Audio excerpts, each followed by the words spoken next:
અંકલેશ્વરની વાલિયા ચોકડી ઉપર ઉભેલા કન્ટેનર પાછળ ટેમ્પો અથડાતા ટેમ્પો ચાલકનું મોત નીપજ્યું. કન્ટેનર ચાલકે કન્ટેનરને લાપરવાહી રીતે હાઈવે ઓવરબ્રિજ પર ઊભું કર્યું હતું.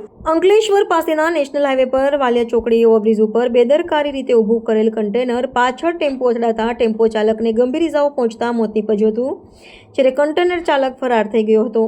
અંકલેશ્વરના નેશનલ હાઈવે નંબર 48 પર વાલિયા ચોકડી ઓવરબ્રિજ ઉપર કન્ટેનર ચાલકે પાર્કિંગ લાઇટ ચાલુ રાખ્યા વગર બેદરકારી રીતે ઊભું રાખ્યું હતું. દરમિયાન કન્ટેનર પાછળ ટેમ્પો અથડાતા અકસ્માત સર્જાયો હતો.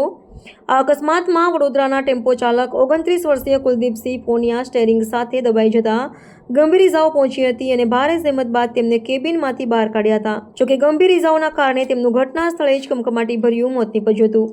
આ અકસ્માતની જાણ બી ડિવિઝન પોલીસને થતાં પોલીસ કાફલો દોડી આવ્યો હતો. મૃતક કુલદીપસિંહ પાનિયાના મૃતદેહના પોસ્ટમોર્ટમ અર્થે ખસેડી કન્ટેનર ચાલક વિરુદ્ધ ગુનો નોંધી વધુ તપાસ હાથ ધરી છે. આ અકસ્માતના પગલે નેશનલ હાઈવે ઉપર ટ્રાફિક જામની પરિસ્થિતિ ઊભી થઈ હતી.